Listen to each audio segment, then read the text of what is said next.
Before we begin, let us know, where are you watching this from and what time is it there? Drop it in the comments, and don't forget to subscribe if you love stories that challenge what we think we know about people. Now, picture this: a crowded airport lounge buzzing with travelers, flight announcements echoing overhead, and the scent of overpriced coffee hanging in the air. It's a normal afternoon until a single, startling moment flips everything upside down. A middle-aged black man in a well-worn hoodie, jeans slightly faded at the knees, approaches the first-class boarding gate quietly, clutching only a worn leather carry-on. Just as he hands over his boarding pass, a voice cuts through the white noise, sharp, indignant, and unmistakably entitled. "Excuse me, miss, that man can't be in first class." All heads turn. The speaker, Deborah Vance, stands tall in her cream-colored blazer and pearl necklace, radiating an air of suburban superiority. She clutches her Louis Vuitton handbag like a badge of righteousness and points a freshly manicured finger at the man, Darius Freeman, who remains calm, eyes steady. "He doesn't belong here," she continues, her voice rising just enough to draw attention but low enough to pretend civility. "You might want to double-check that ticket. These seats aren't cheap, you know." The gate attendant hesitates, suddenly unsure, glancing from the boarding pass to Darius's face, then back to Deborah. You can almost feel the room shift. Nearby, passengers exchange glances. Some frown, others smirk, amused by the unfolding drama. A teenage girl pulls out her phone and starts recording, whispering, "This is about to go viral." And just like that, we're pulled into the moment. No context, no warning. Just a black man being challenged for existing in a space someone else decided he didn't deserve. But this isn't just another video of public humiliation or casual racism. No, this is the start of something much bigger. Earlier that day, Darius Freeman had walked through the airport largely unnoticed, which was exactly what he wanted. Under the hoodie, behind the wireframe glasses and the slight stubble, was the CEO of Freeman Holdings, a multinational investment firm with offices in 5 countries, annual profits in the billions, and a seat at the table with some of the world's most influential leaders. But Darius wasn't traveling for business. He wasn't dressed in a tailored suit or trailed by an assistant. He had intentionally left behind his usual entourage, shaved his beard down, and chosen anonymity like armor. This trip, this flight, was about something personal, something that needed clarity, away from the filters of status and wealth. And yet, in trying to be invisible, he had become hyper-visible. That's the irony, isn't it? For some people, no matter what you accomplish, your skin enters the room before your name ever does. Deborah Vance, on the other hand, was a different story altogether. A real estate mogul turned neighborhood preservation activist, Deborah was known in her circles for being politely concerned about the changing demographics of her affluent suburb. She wore her racism like a perfume, noticeable, overpowering, and always just strong enough to linger. She had flown first class dozens of times, always expecting champagne, silence, and people who looked like her. Today was no different. When she saw Darius standing calmly in line ahead of her, she didn't see a man who had earned his place. She saw an intruder. And like every self-appointed guardian of imagined order, she acted. "You're making the staff uncomfortable," she added now, directing her words not at the gate attendant, but at the growing audience around them. "I'm just saying what everyone else is thinking." The woman behind her, Ava, a young white mother holding a toddler, shifted uncomfortably. "Actually," Ava murmured under her breath, "I wasn't thinking that at all." But Deborah didn't hear her. Her eyes were locked on Darius, who still hadn't spoken. It's a powerful thing. Silence. Used wisely, it commands more than any outburst.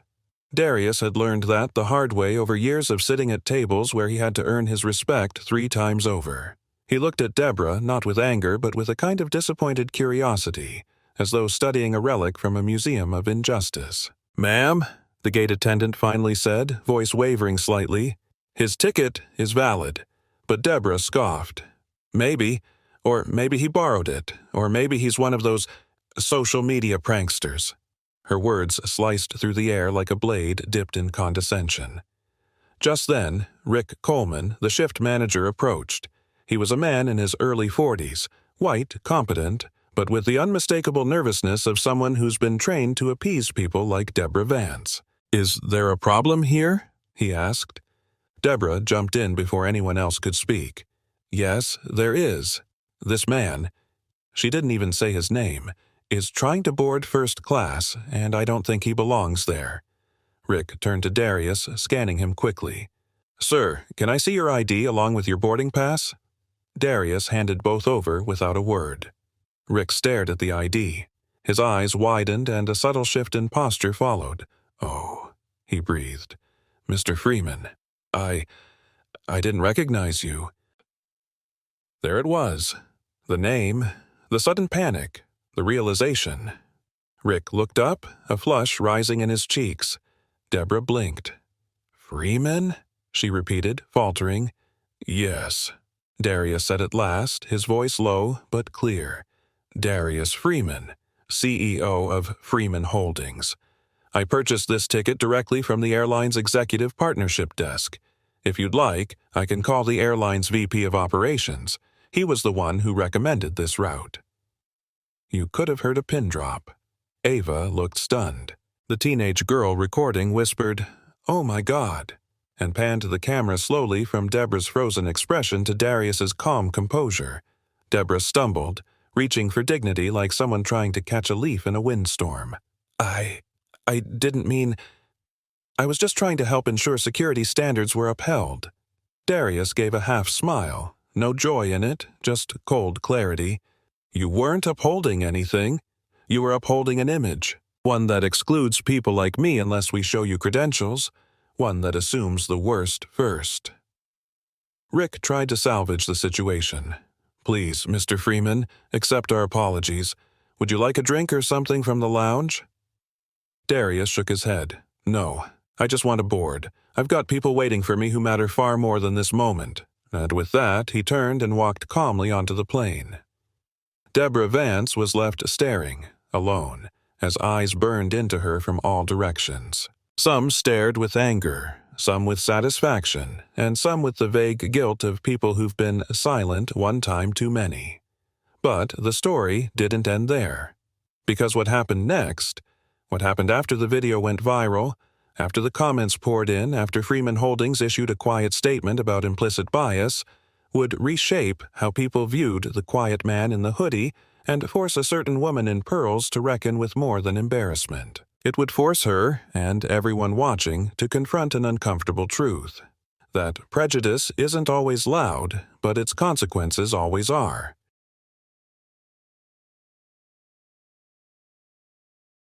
Three days after Darius Freeman's quiet takedown of prejudice went viral, a new wave of commentary began to circulate, not from pundits or influencers this time, but from former classmates, business partners, and even rivals who suddenly had stories to share. A former professor at Wharton wrote on LinkedIn, "I remember Darius Freeman not for how well he spoke, but for how carefully he listened."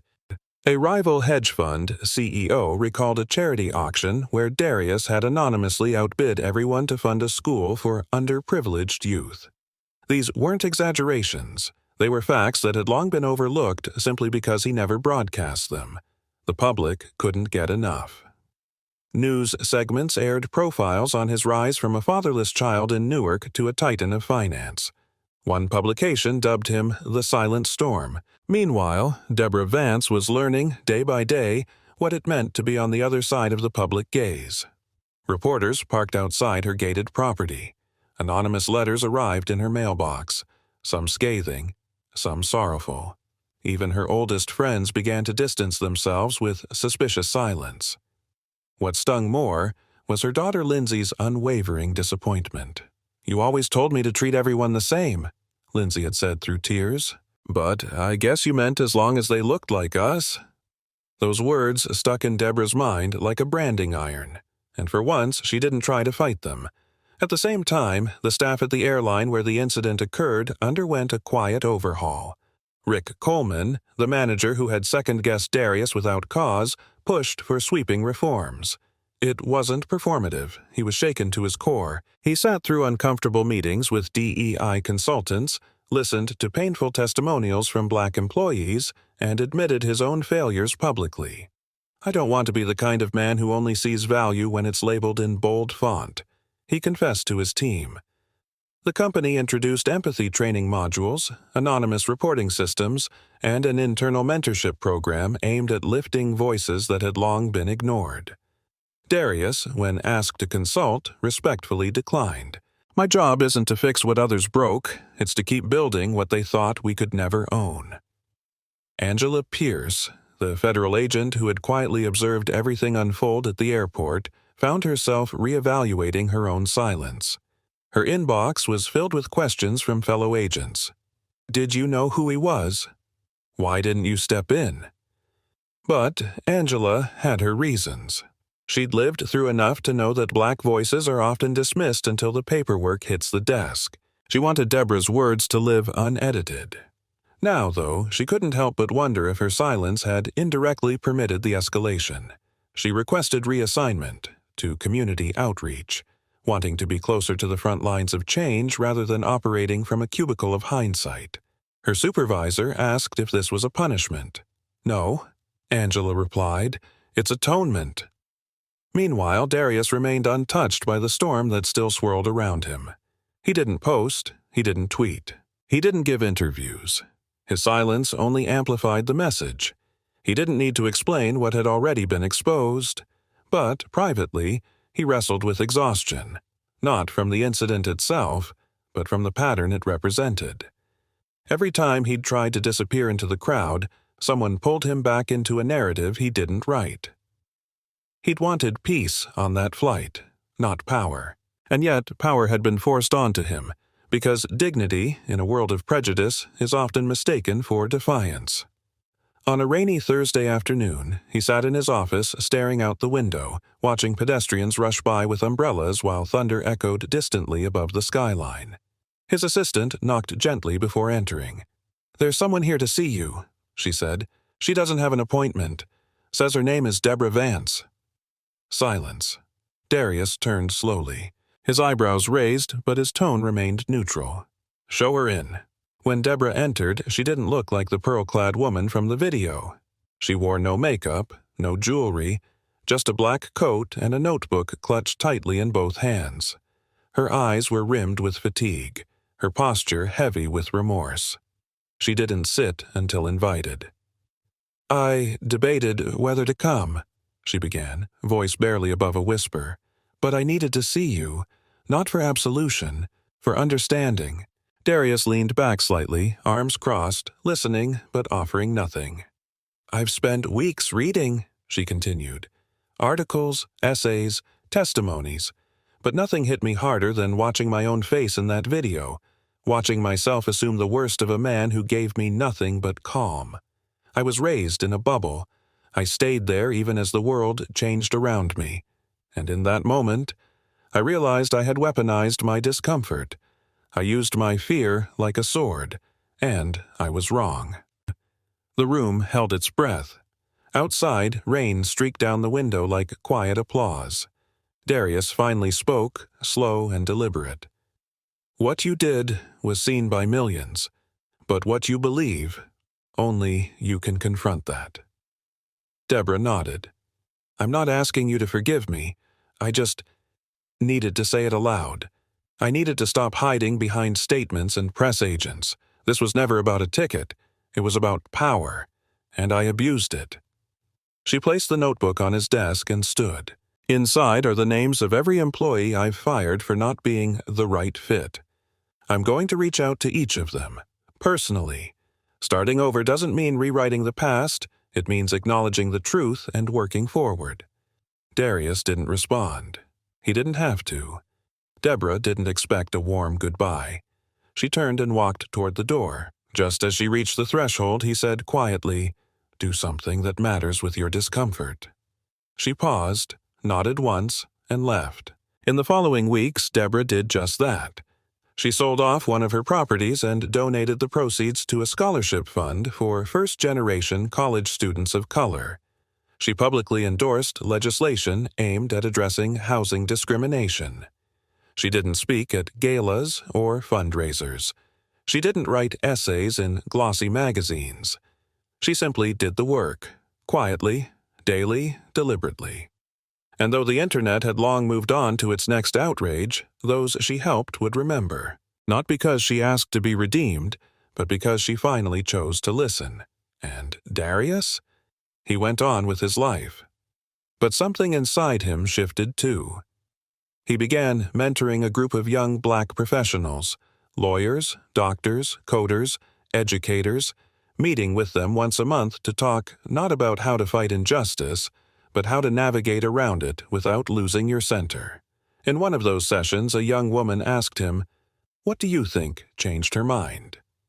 He thought for a long moment, then answered, "Seeing herself unedited." That truth lingered in the room, hanging between exposed brick and ambition, because sometimes the mirror is the sharpest teacher, and sometimes dignity doesn't need to shout. It just needs to stand still long enough for the world to see what it tried to ignore.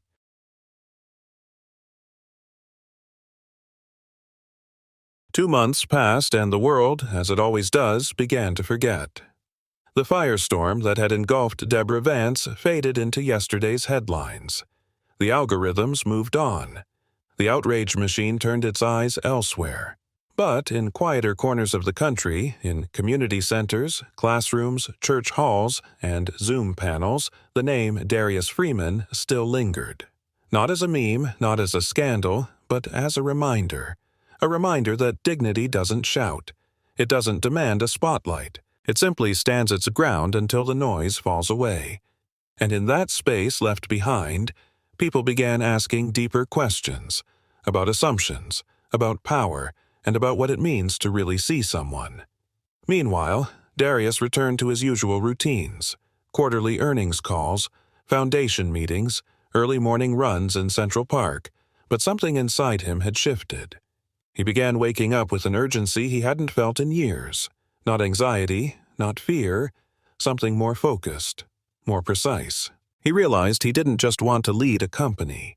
He wanted to lead a conversation, one that went beyond corporate policy and reached the places where perception quietly rotted potential.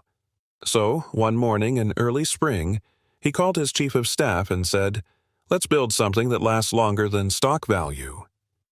And just like that, the Freeman Initiative was born. The Freeman Initiative wasn't a press stunt or a vanity foundation. It was a nationwide mentorship and leadership incubator focused on young professionals of color entering predominantly white spaces: law, tech, medicine, finance, academia. The goal wasn't just visibility, it was preparation. Darius wanted to arm them not with outrage but with language, presence, and self-possession.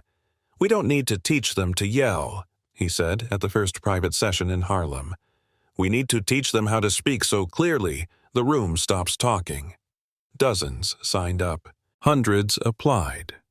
Within weeks, media outlets began covering the initiative not as a follow-up to the viral incident, but as the spark of a movement. When asked for comment, Darius always offered the same line: "I'm not trying to change minds, I'm trying to protect spirits." At the same time, Deborah Vance, once a pariah, now largely ignored, was rebuilding her life not with noise, but with action. She had sold her investment stake in a private housing development firm that had quietly redlined entire neighborhoods. She began attending workshops on racial equity not as a speaker, but as a participant, sitting silently in back rows with a notebook and a pen. She'd show up early, stay late, and volunteer to stack chairs after everyone left. Some people recognized her, some whispered, a few confronted her directly, but she never deflected, never defended. She just listened. One night, after a particularly tense Q&A at a town hall, a young man with a shaved head and quiet fury approached her. "You know you don't get to erase what you did, right?" he said, voice trembling. Deborah met his gaze and nodded. "I'm not trying to erase it," she said. "I'm trying to outlive it." He didn't reply, but he didn't walk away either. Meanwhile, Darius found himself at a quiet crossroads. Success wasn't new to him. Influence wasn't new. But now, something had changed. Attention. For the first time, the world was listening not because of his money or his mergers, but because of the way he stood still and let the storm reveal its own ugliness. He received invitations to speak at universities, conferences, even the United Nations. But he turned down most of them. "Let others tell my story," he told Angela Pierce over dinner one night. "I'd rather use my time giving someone else the mic." Angela, now deep into her new role in community engagement, smiled over her glass of red wine. Funny how the loudest message came from the man who said the least. But, as with all things, a reckoning was still ahead. One evening, Darius received a call from Malik, the high school student from Georgia who had once written him that life-changing letter. Malik sounded shaken. "There was an incident," he said. "They said I was trespassing outside the museum. I was waiting for my mom. Security cuffed me." Darius froze. His chest tightened, not from surprise but from grim familiarity. "Did you get their names?" he asked. Malik's voice cracked. "I got everything. I recorded it, but I didn't say anything. I just froze." Darius closed his eyes. "You did exactly what you needed to do." The next morning, Darius boarded a flight to Atlanta. No disguises this time, no hoodie, just the man, the name, and the purpose. He met Malik outside the courthouse. The boy looked smaller than he remembered. Wide eyes, shoulders curled inward, hope hanging by a thread. But when he saw Darius, something changed. He stood up straighter, his voice steadied. Together, they walked inside, surrounded by cameras, flanked by silence. Darius didn't speak for Malik. He stood beside him. Let the boy tell his story. Let him show the video, and when the media tried to sensationalize it, Darius redirected the focus. "This isn't about outrage. It's about pattern," he said calmly at the press conference. "This is what happens when fear becomes policy, and if we don't correct the root, the fruit will always rot." The clip went viral, not because it was loud, but because it was true. A week later, Malik received a formal apology from the museum, and the 2 security officers involved were placed on administrative leave. But more importantly, Malik received something else, an internship offer from the Freeman Initiative. He accepted without hesitation. When Darius told him, Malik asked softly, "Why me?" Darius looked him square in the eye. "Because you kept your dignity when the world tried to take it. That's leadership." Far away from the cameras, Deborah Vance watched the footage of Malik and Darius at the press conference. She didn't cry this time. She didn't shrink. She simply stared, jaw clenched, until the video ended. Then she walked outside, sat on her porch, and pulled out the worn notebook she'd started months ago. On the first page, she wrote, "Day 78, still learning." Underneath, she added a question. What does accountability look like after the crowd goes home? It was this question that eventually led her to propose a radical idea, a community restoration circle, a monthly gathering in her hometown where individuals who had committed acts of bias, both overt and unconscious, could sit in conversation with those they had wronged. Not therapy, not punishment, just space. At the first session, only 9 people showed up.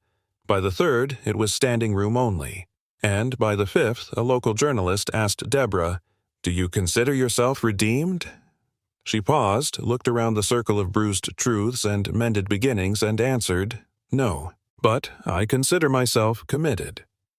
And so, the story that had begun with a boarding pass and a whisper of suspicion rippled outward in directions no one could have predicted. Not because of lawsuits or settlements, but because of a people who chose to respond rather than react. Because of a teenager who stood his ground, a CEO who never raised his voice, a former racist who sat with her shame until it taught her something useful. In a world that runs on speed, spectacle, and outrage, their story moved like water, quiet, persistent, and impossible to forget.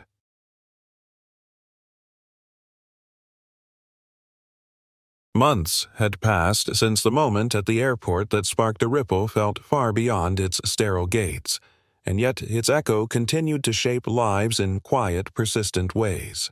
In boardrooms, in classrooms, in living rooms, in late-night conversations where honesty finally found space to breathe. People were talking, not just about Darius Freeman or Deborah Vance, but about themselves, about the roles they played in shaping or sustaining a culture of silent judgment. The world hadn't changed overnight. Racism hadn't vanished. Bias still lived in policies, in glances, in the way people gripped their bags tighter when someone like Malik walked by. But something had undeniably shifted. The illusion of neutrality had cracked, and from that fracture, accountability began to seep in like morning light through a shattered window. For Darius, the work didn't stop. The Freeman Initiative had grown into a national network, with offices in 10 cities, a board of advisors made up of civil rights scholars, educators, psychologists, and community organizers. But even as the accolades poured in, awards, honorary doctorates, televised interviews, Darius remained grounded in the principle that started it all. Visibility without humanity is just a performance. So he kept showing up to small group sessions. He kept meeting with young men like Malik, young women like Jasmine, who had been fired from her internship for speaking up about microaggressions. He listened. He advised. But more importantly, he reminded them of something the world too often forgets. Your worth isn't proven by your silence or your ability to endure disrespect. It's proven by your refusal to be shaped by it.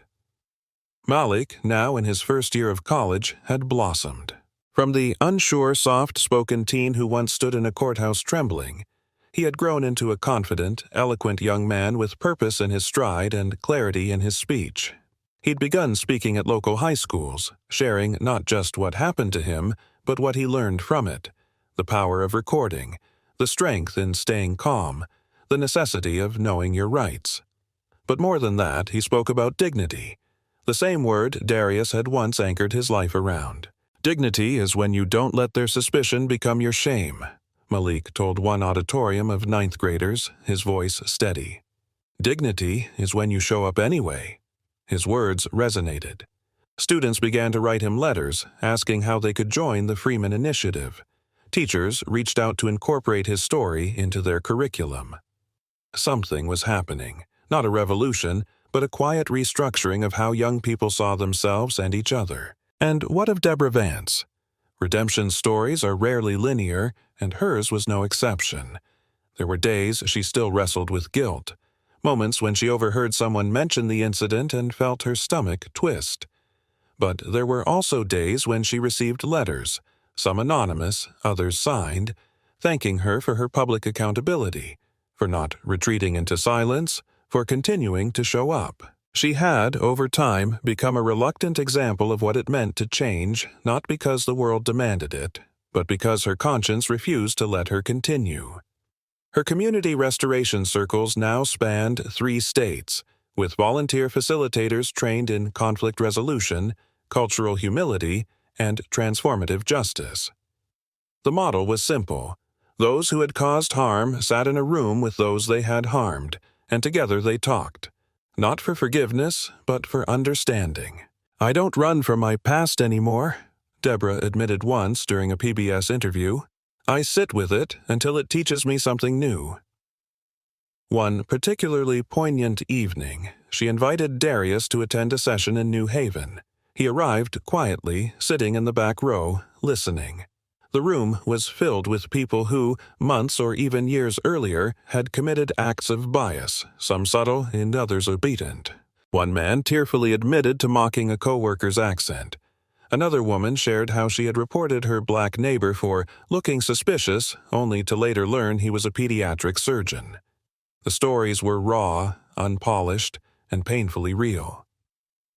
Afterward, Deborah approached Darius. "You didn't have to come," she said.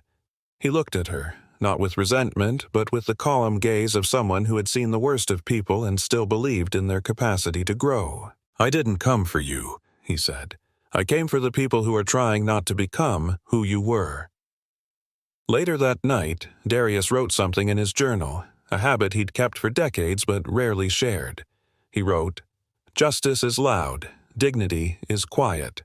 Change happens somewhere in between. It was a line he would later use during a commencement speech at Howard University, where he was honored with an award for leadership in social transformation. But to him, that line wasn't about awards. It was about Malik. It was about Jasmine. It was about every kid who had been told to sit down, speak less, and be grateful for crumbs. It was about reclaiming space, not with violence, not with revenge, but with presence so undeniable it required no introduction. And the world? It kept spinning. There were new stories, new scandals, new viral moments. But those who had witnessed the Freeman moment, whether at the airport, on their phones, or in the retelling, carried it forward. It became a reference point, a question people asked themselves in private. Am I acting like Deborah in this moment? Am I assuming guilt before I see humanity? That question, quietly repeated in moments of tension, began to reshape choices. A teacher paused before calling security on a black student who fell asleep in the hallway.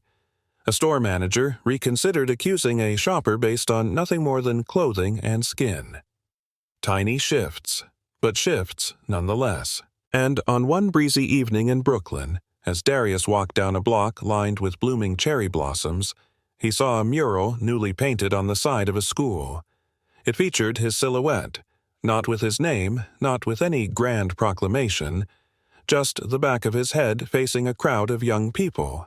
Below it, in bold letters, the words, "You belong, even when they say you don't." Darius stood there a while, watching kids point at it, smile, and keep walking. He didn't say a word. He didn't need to. Because in the end, his story wasn't just about one man. It was about all of us. The assumptions we carry, the silence we break, the choices we make in the moments that matter.